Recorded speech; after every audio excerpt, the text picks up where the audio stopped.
ذاب لبي شوقا زادت نار قلبي، حار عقلي حقا في جمال حبي. ذاب لبي شوقا زادت نار قلبي، حار عقلي حقا في جمال حبي. متى أرى الشباك وفي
الله أكبر.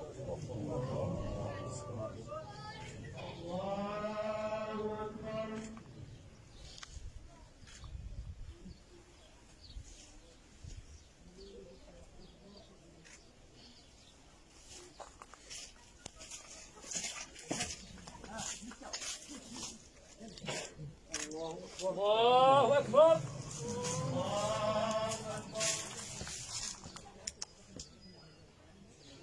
ربنا ولك الحمد. الله أكبر. الله أكبر. الله أكبر. الله أكبر.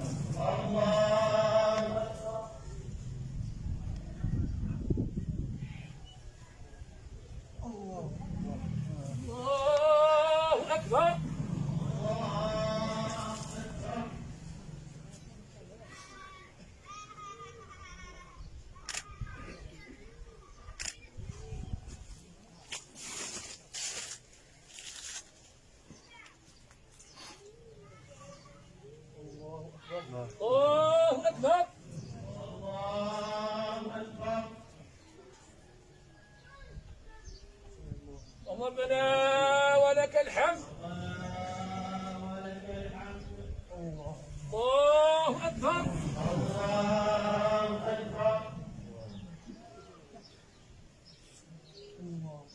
الله أكبر. الله أكبر.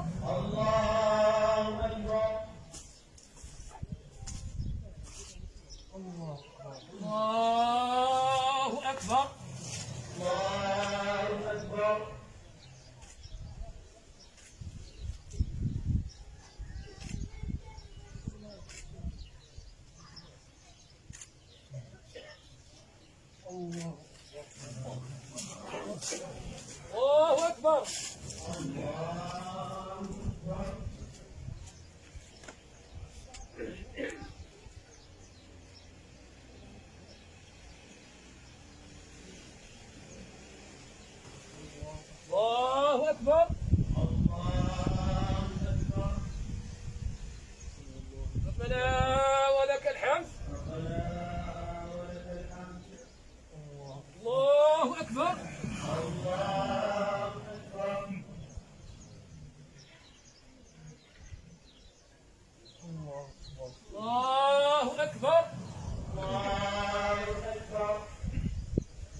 الله أكبر.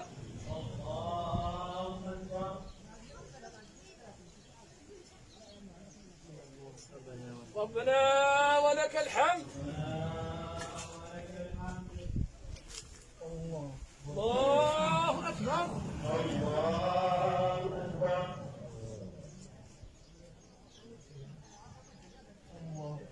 الله أكبر. الله أكبر.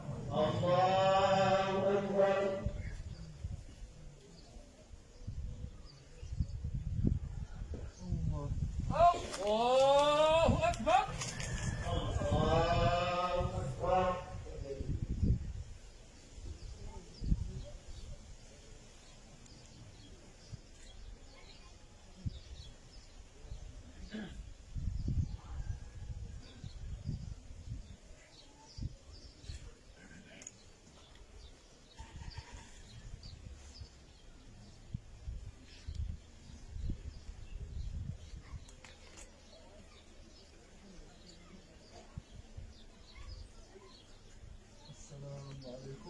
السلام عليكم. الصلاة على الجنازة يرحمكم الله. جنازة رجل. الله فيك هو.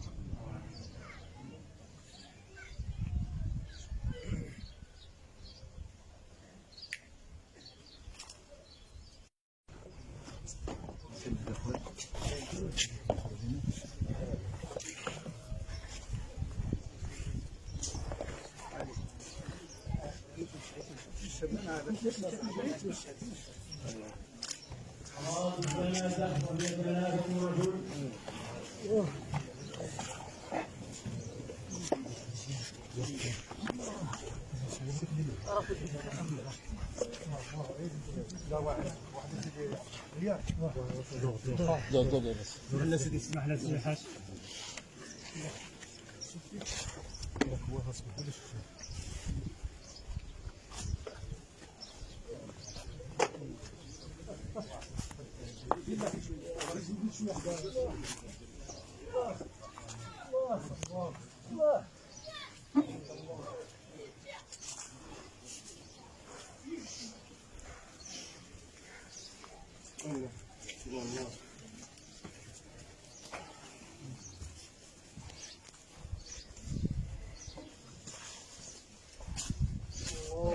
الله أكبر.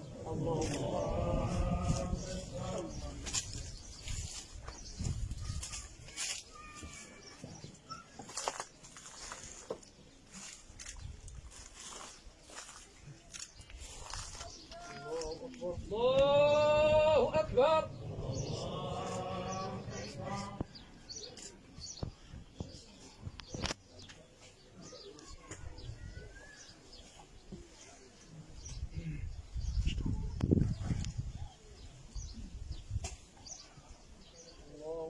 الله أكبر.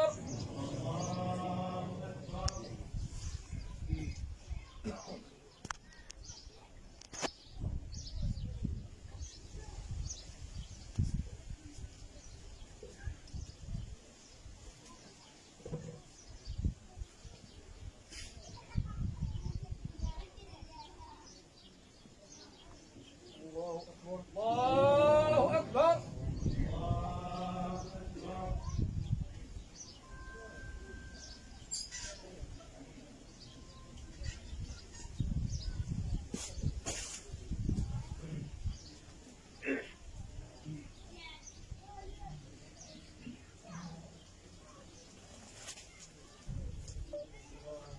السلام عليكم.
الكمامات ما جاي سبيل الله لا عشان خطوات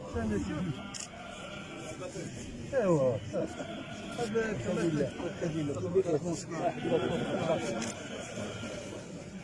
الله ما زين سيدي خرجوا باش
كريم جود علينا بالرضا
وعلى سنة رسول الله صلى الله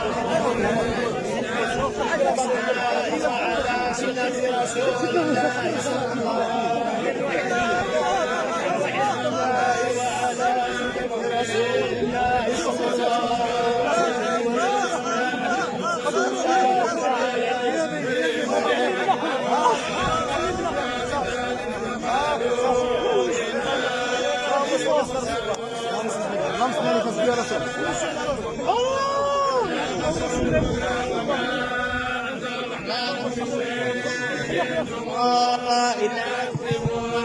قالوا ربنا يعلم إنا إليكم لمرسلون وما علينا إلا البلاغ المبين. قالوا قضينا بكم لئن فاعوا لرسلنكم وليمسنكم عذاب أليم. قالوا طائركم معكم إن كنتم بل هم قوم مسرفون.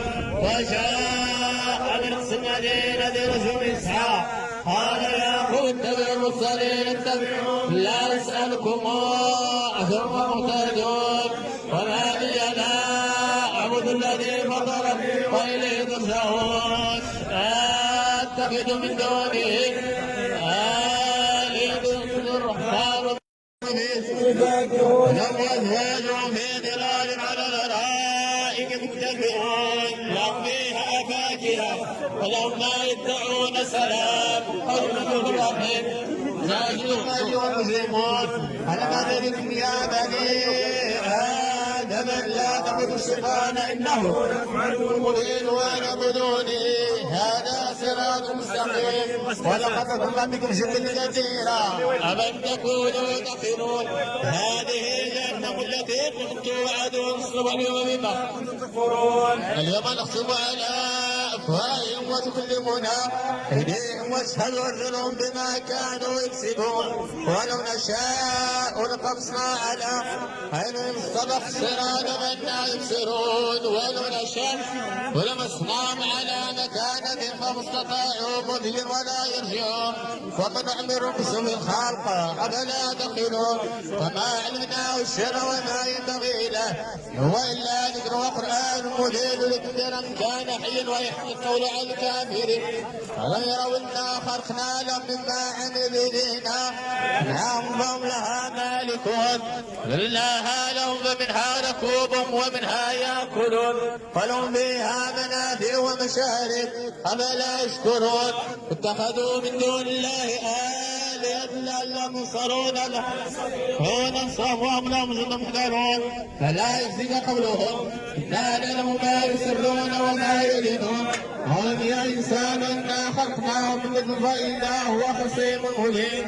وضرب لنا مثلا ونسي خلقه قال يحيي العظام وهي رميم. قل يحيي الذي أنشأها أول مرة وهو بكل خلق عليم. الذي جعل لكم من صدور الخير فإذا أنتم توقدون. أو الذي خلق السماوات والأرض بقادر على أن يخلق لهم بلى وهو الخلاق العليم. إنما أمره إذا أراد شيئا يقول له كن فيكون. فسبحان الذي بيده ملكوت كل شيء وإليه ترجعون. بسم الله الرحمن الرحيم تبارك الذي بيده الملك وهو على كل شيء قدير الذي خلق الموت والحياة ليبلوكم أيكم أحسن عملا وهو العزيز الغفور الذي خلق السماوات طباقا ما ترى في خلق الرحمن من تفاوت ارجع البصر ترى من فطور ثم ارجع البصر كرة ينقلب اليك البصر خاسر وهو حسير ونقسم السماء الدنيا بمصابيح وجعلناها رزقا للشياطين واتنا لهم عذاب السعير والذين كفروا بربهم عذاب جهنم وبئس المصير إذا وقوا فيها سمعوا لها شيئا وهي تمور تكاد تميز من الغيظ كلما ألقي فيها فوزانا خزنتها هل يأتكم نذير قالوا بلى قد جاءنا نذير ربنا وقلنا ما أنزل الله من شيء إنتم إلا في ضلال كبير ويقولون متى هذا الوعد إن كنتم صادقين قل إنما العلم عند الله وإنما أنا نذير مبين فلما رأوا المسيء وجوه الذين كفروا وقيل هذا الذي كنتم به تدعون قل أرأيتم الرحمن كم يشير كابرين العلام عليم قل الرحمن آمنا به وعليه توكلنا فستعلمون من هو في ضلال مبين قل أرأيتم إن هلكني الله ومن معي رحمنا في الكافرين من عذاب أليم قل الرحمن آمنا به وعليه توكلنا فستعلمون من هو في ضلال مبين قل أرأيتم يأتيكم بماء معين الرحمن الرحيم قل الله أحد الله الصمد لم يلد ولم يولد ولم يكن له كفوا أحد بسم الله الرحمن الرحيم قل هو الله أحد الله الصمد لم يلد ولم يولد ولم يكن له كفوا أحد بسم الله الرحمن الرحيم قل هو الله أحد الله الصمد لم يلد ولم يولد ولم يكن له كفوا أحد بسم الله الرحمن الرحيم قل أعوذ برب الفلق من شر ما خلق ومن شر غاسق إذا وقب ومن شر النفاثات في العقد ومن شر حاسد إذا حسد بسم الله الرحمن الرحيم قل أعوذ برب الناس ملك الناس إله الناس من شر الوسواس الناس الذي يوسوس في صدور الناس من جنة الناس بسم الله الرحمن الرحيم الحمد لله رب العالمين الرحمن الرحيم مالك يوم الدين إياك نعبد وإياك نستعين اهدنا الصراط المستقيم صراط الذين أنعمت عليهم غير المغضوب عليهم ولا الضالين بسم الله الرحمن الرحيم ألف لام ميم ذلك الكتاب لا ريب فيه هدى للمتقين الذين يؤمنون بالغيب ويقيمون الصلاة ومما رزقناهم ينفقون والذين يؤمنون بما أنزل إليك وما أنزل من قبلك وبالآخرة هم يوقنون أولئك على هدى من ربهم وأولئك هم المفلحون الله لا إله إلا هو الحي القيوم لا تأخذه سنة ولا نوم له ما في السماوات وما في الأرض من الذي ليس عنده إلا بإذنه يعلم ما بين أيديهم وما خلفهم ولا يحيطون بشيء علمه إلا بما شاء وسع كرسيه السماوات والأرض ولا يئوده حفظهما وهو العلي العظيم ربنا لا تؤاخذنا إن نسينا أو أخطأنا ربنا ولا تحمل علينا إصرا كما حملته على الذين من قبلنا ربنا ولا تحملنا ما لا طاقة لنا به واعف عنا واغفر لنا وارحمنا وتولنا وانصرنا على القوم الكافرين سبحان ربك رب العزة عما يصفون وسلام على المرسلين والحمد لله رب العالمين. أعوذ بالله من الشيطان الرجيم. أجيب سيدي ذاك البوكسين. بسم الله الرحمن الرحيم. الحمد لله رب العالمين وأفضل الصلاة والسلام على سيد المرسلين وخاتم النبيين ورحمة الله للناس أجمعين سيدنا محمد وعلى آله وصحبه وسلم تسليما كثيرا إلى يوم الدين. أيها الأحباب، أيها الفقراء، أيها المحبون، السلام عليكم ورحمة الله تعالى وبركاته. كل نفس ذائقة الموت، وإنما توفون أجوركم يوم القيامة، فمن زحزح عن النار وأدخل الجنة فقد فاز، وما الحياة الدنيا إلا متاع الغرور. قال مولانا رسول الله صلى الله عليه وسلم: من مات وليس في عنقه وصية مات ميتة الجاهلية. والشيخ رحمه الله تعالى قد أوصى قبل وفاته سنة 1999 وصيته، وهو قد دأب عهد جده صلى الله عليه وسلم وعهد أجداده من أسلافه من الشيوخ ومن الأولياء والأصفياء، حتى تستمر الحياة الجسدية والحياة الروحية. فقد أوصى رحمه الله تعالى فقال، حتى لا أطيل: بسم الله الرحمن الرحيم، الملك الحق المبين، والصلاة والسلام على سيدنا محمد أشرف المرسلين، النبي الصادق الأمين، وعلى آله وصحبه ومحبيه إلى يوم البعث والنشور، سيدي وحبيبي النور الذاتي والسر الساري، سره في سائر الأسماء والصفات. يقول الله عز وجل في سورة الكهف: ولا تقولن لشيء إني فاعل ذلك غدا إلا أن يشاء الله. يقول الله عز وجل في سورة الإنسان: وما تشاءون إلا أن يشاء الله إن الله كان عليما حكيما. وكما جاءني معناه عنه صلى الله عليه وسلم: الإنسان وصيته تحت وسادته. هذه إن شاء الله وصيتي، أوصي أولادي وأحبابي إذا قضى الله عز وجل بوفاتي، أولاد الروح والجسد. أولا أوصي بأن الشيخ من بعدي إن شاء الله هو ابني سيدي محمد بن محمد المختار بن علي بن أحمد بن محمد بن الحاج محمد الهبري العزاوي الخالدي حفظه الله. صلوا على رسول الله. الشيخ هو منصب وتكليف، أعانك الله على هذه المهمة والخدمة لله ورسوله محمد صلى الله عليه وسلم، فكن خادما ومحبا للطريقة والفقراء ذكورا وإناثا، مشرقا ومغربا، جوفا وقبلة، ولا تكن مداهنا، لأن المداهنة هي استعمال الدين من أجل جمع المال. من كان هذا طبعه طريقه قصير وله خزي الدنيا والآخرة.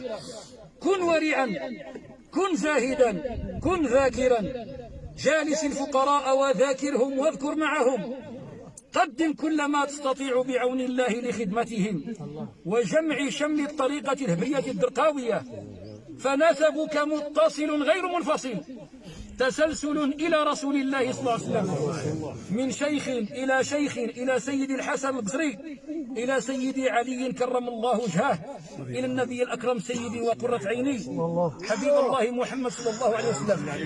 وتذكر دائما هذه الآية، وهو قوله تعالى: الله يتوفى الأنفس حين موتها والتي لم تمت في منامها فيمسك التي قضى عليها الموت ويرسل الأخرى إلى أجل مسمى إن في ذلك لآيات لقوم يتفكرون. عن ابن عباس رضي الله تعالى عنه قال: إن أرواح الأحياء والأموات تلتقي في المنام ويتعارف ما شاء الله منها، فإذا أراد الله رجوعها إلى الأجسام يمسك الله عنده أرواح الأموات ويرسل أرواح الأحياء إلى أجسادها. وعن بعض العارفين قال: أرواح الذاكرين يتلاقى مع أرواح الأولياء وتستمد منها طاقتها على قدر ما أراد الله، فافهم. أما عن ابن إسماعيل بن محمد المختار الهبري حفظه الله، فهو في حال الجذب والمجذوب لا يصلح لمشيخه، قلبه على لسانه ولسانه على قلبه، يصلح للاستشارة فهو مؤنسه ومؤازره، والاستشارة ودعوات الخير لهم، اللهم احفظه من أولاد السوء وبنات السوء، آمين. واسدد خطاه هو وأمه الشريفة العفيفة لله خديجة وبنات سارة وصفية وفاطمة الزهراء وأولادهم وأزواجهم، اللهم سدد خطاهم ووفقهم للخير وأعنهم عليه. إذا قضى الله عز وجل بأن أتوفى قبل أمكم المرضية أوصيكم برعايتها والاستماع لكلامها وموافقتها وعدم معارضتها، فإن نبي الرحمة سيدنا محمد صلى الله عليه وسلم أوصى بقوله صلى الله عليه وسلم: أمك ثم أمك ثم أمك، وكونوا فقراء ذاكرين خاشعين خداما للطريقة الهبرية الدرقاوية ولأهل الله ورسوله. الوصية الثانية: الزاوية الهبرية الدرقاوية التي مقرها الحرشة مداخ ومقرها وهران، حيث يوجد ضريح الشيخ العارف بالله قطب زمانه شيخي وأبي سيد الحاج علي الهبري، فهي ملك للشيخ الذي عين بولية ولا يحق له بيعها ولا كراؤها، وتكون إن شاء الله من بعده إذا قضى الله عز وجل بوفاته للشيخ الذي تكون له الوصية، هكذا إلى أن يرث الله الأرض ومن عليها. التذكير: في سنة 2013 شهر 1/15 أنجزت هذه الوصية عدلية بعون الله، عدد 162 صفحة 177 نسخة أو صورة شمسية رقم 1 من أجل الاطلاع عليها، كما أن نسخا من هذه الوصية المباركة قد سلمت لكل المقادير وقد حضروا معناها ووافقوا على مضمونها وهم يبايعون كما بايع الصحابة رسول الله صلى الله عليه وسلم: إن الذين يبايعونك إنما يبايعون الله يد الله فوق أيديهم فمن نكث فإنما ينكث على نفسه ومن وفى بما عاهد عليه الله فسنؤتيه أجرا عظيما. والآن يتقدم سيدي المقدم رئيس المقدمين سيدي الحاج الحسين لسيدي الشيخ يلبسه عباءة مشيخة ويضع على رأسه مسبحة الشيخ، فصلوا على رسول الله. الله على محمد صلى الله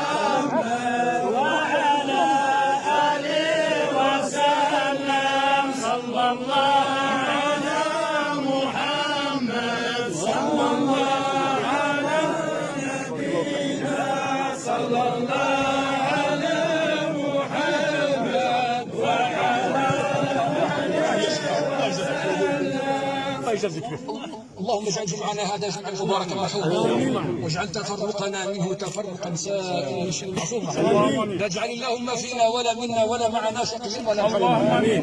اللهم أرنا الحق حقا وارزقنا اتباعه، وأرنا الباطل باطلا وارزقنا اجتنابه. اللهم أرنا مناسكنا وتب علينا إنك أنت التواب. اللهم امين. اللهم اجعل جمعنا هذا جمعا مباركا مرحوما. اللهم امين. واجعل تفرقنا منه تفرقا سالما من الشر معصوما. اللهم امين. لا تجعل اللهم فينا ولا منا ولا معنا شقيا ولا محروما. اللهم امين. اللهم ادخلنا الجنة برحمتك واجرنا من النار بعفوك. اللهم امين. اللهم اجعل الحياة زيادة لنا في كل خير. اللهم امين. اجعل الموت راحة لنا من كل شر. اللهم امين. اللهم اغفر لنا ولوالدينا ولمشايخنا ولمن وصانا واستوصانا وقلدنا بدعاء الخير.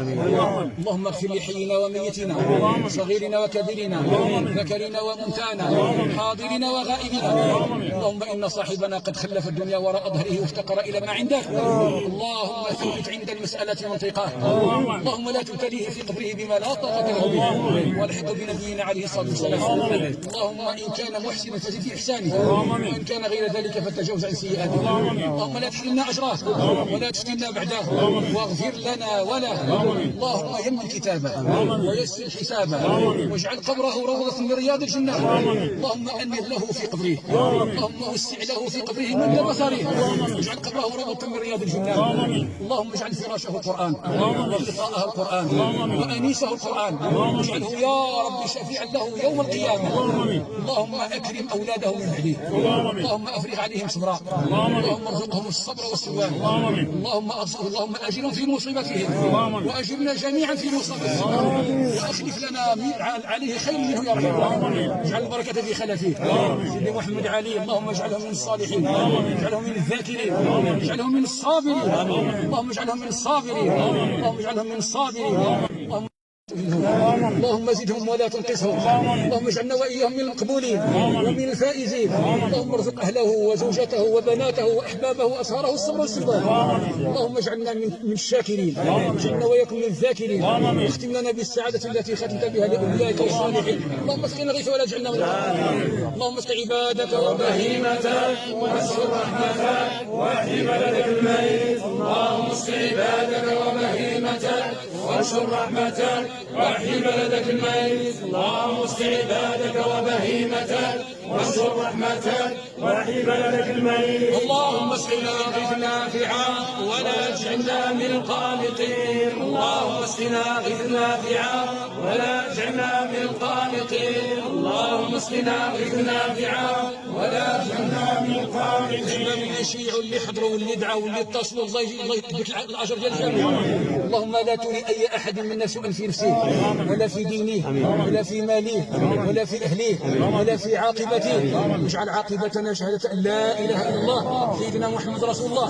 اللهم انصر سلطاننا، اللهم انصر سلطاننا، اللهم انصر سلطاننا، اللهم احمي حدودنا واحمي مغربنا، اللهم احمي مغربنا من الفتن ما ظهر منها وما بطن، اللهم ايده بالبطانه الصالحه التي تعينه على امر هذه الامه الاسلاميه، اللهم زد بلدنا المغرب عزا ورقيا وسددا، اللهم افرغ علينا من بركات السماء ومن بركات الارض، اجعل بلدنا امنا مطمئنا سخاء رخاء وسعيدا بالمسلمين، اللهم جنبنا الفتن ما ظهر منها وما بطن، امين امين امين بسر وبركاته. بسم الله الرحمن الرحيم، الحمد لله رب العالمين، الرحمن الرحيم مالك يوم الدين، اياك نعبد واياك نستعين، اهدنا الصراط المستقيم صراط الذين انعمت عليهم غير المغضوب عليهم ولا الضالين، امين. اللهم صل على سيدنا محمد عبدك ورسولك النبي الامي وعلى اله وصحبه وسلم تسليما،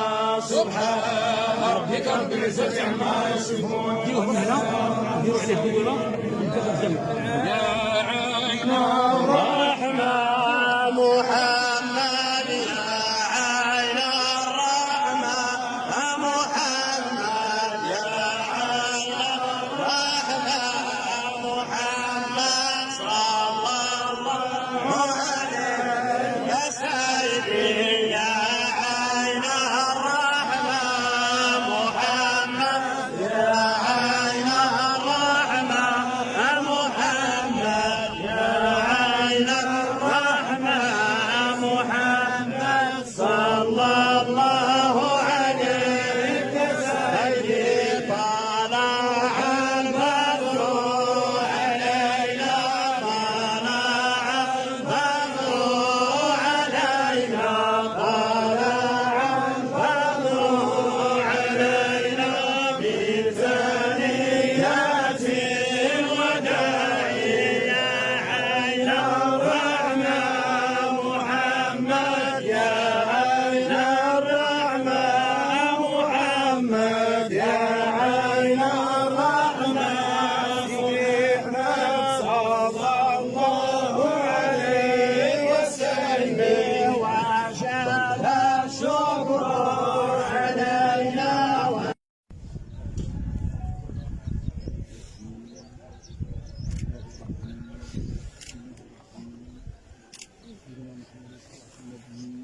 سيدنا محمد صلى الله عليه وسلم، سيدنا محمد صلى الله عليه وسلم، سقان كتابه وقرآن كتابه وقرآن كتابه وكعبة قبلته وقبلته وقبلته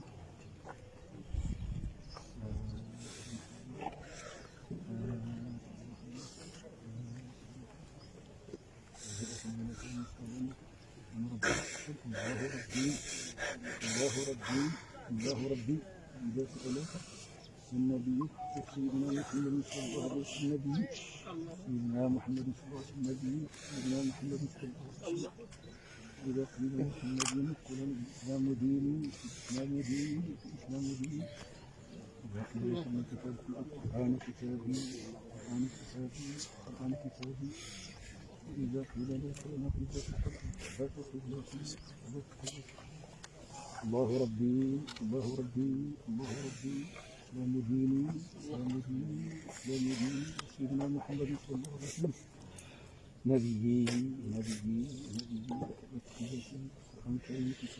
ولا إله إلا الله وأن سيدنا محمد رسول الله ولا إله إلا الله وأن سيدنا محمد رسول الله أشهد أن لا إله إلا الله وأن سيدنا محمد رسول الله اللهم ثبته بالقول الثابت اللهم ثبته بالقول الثابت اللهم ثبته بالقول الثابت واعش الخطوات واجعل البركة في الجميع الله يبلغ جميع المقاصد ديال الخير اللي حضروا معنا واللي غابوا من المشايخ والعلماء وكل اللي حضر الله يبلغ المقصود الله يجعل خاتمتنا شهادة لا إله إلا الله اللهم طهرنا تطهيرا يليق بحضرتك ويليق بذكرك ويليق بشكرك ويليق بحسن عبادتك اللهم اختمنا بسعادة الصالحين اللهم الحقنا بهم غير خزايا ولا مفتونين اللهم يا رب أبدلنا خيرا منه اجعل هذه الزاوية وجميع الزوايا عامة إلى يوم القيامة بارك اللهم فيها ألف فيما بينهم أصلح ذات بينهم أعلي شأنهم وارفع كلمتهم ووفقنا ووفقهم لما يحب مما تحب وترضى اجعلنا وإياهم من المقبولين ومن الفائزين